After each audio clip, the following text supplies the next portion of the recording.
Salut à tous, dans la vidéo d'aujourd'hui, je vais te donner quelques conseils pour réussir à prendre du muscle, à prendre du poids et comment j'ai réussi moi à prendre plus de 4 kilos en un an. Donc, le premier conseil, ça va être d'être en surplus calorique. Il ne faut pas avoir peur de manger, c'est ça qui va t'apporter de l'énergie. Donc le surplus calorique, c'est-à-dire c'est de manger plus que ta maintenance calorique.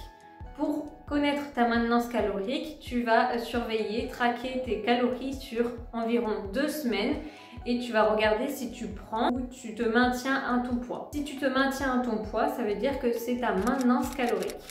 Donc par la suite, tu peux augmenter de 100 à 200 calories par semaine jusqu'à ce que tu atteignes les calories que tu t'étais fixées. Des fois, ça peut être assez compliqué de manger plus, donc il faut privilégier plutôt les aliments peu denses et plus caloriques. Il faut également que tu aies un bon apport en protéines, donc environ entre 1,6 à 1,8 g par kilogramme. Le deuxième conseil, ça va être la surcharge progressive, c'est-à-dire l'augmentation du volume. Par volume, je parle des répétitions, des séries et du poids.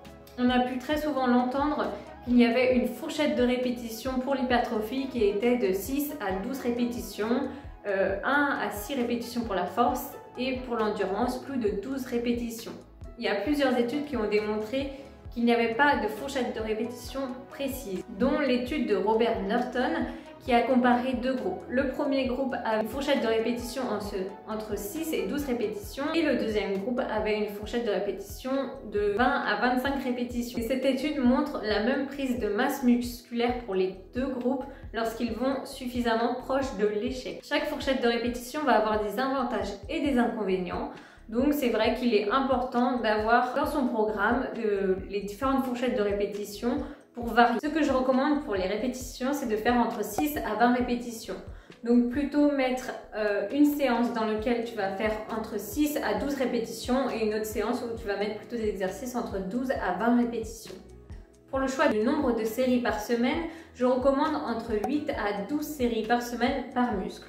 Et pour la fréquence, environ 2 fois par semaine chaque muscle. Il faut également aussi choisir les bons exercices.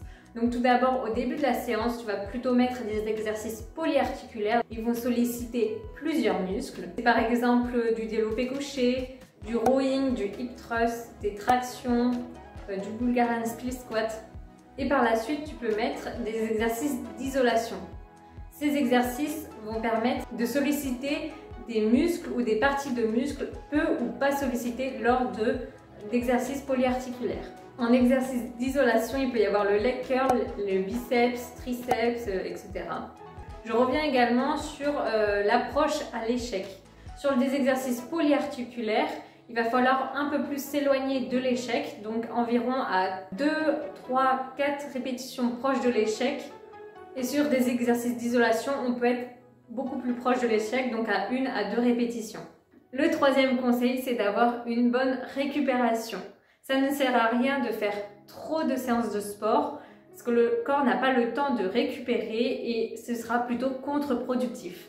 Les femmes peuvent avoir un volume de travail beaucoup plus important que les hommes. Tu peux rajouter un peu plus de volume d'entrée de programme par rapport à un homme.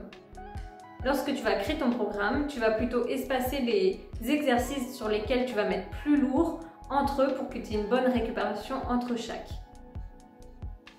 La récupération passe aussi par le sommeil, l'hydratation et l'alimentation bien sûr, avec un bon apport en macronutriments et micronutriments. Il n'y a pas de recette miracle pour prendre du poids en 10 jours. Ça va prendre du temps, de l'analyse, avoir un programme structuré avec une bonne surcharge progressive, un surplus calorique et une bonne récupération. Si tu as des questions, n'hésite pas à en poser en commentaire. Je te dis à plus!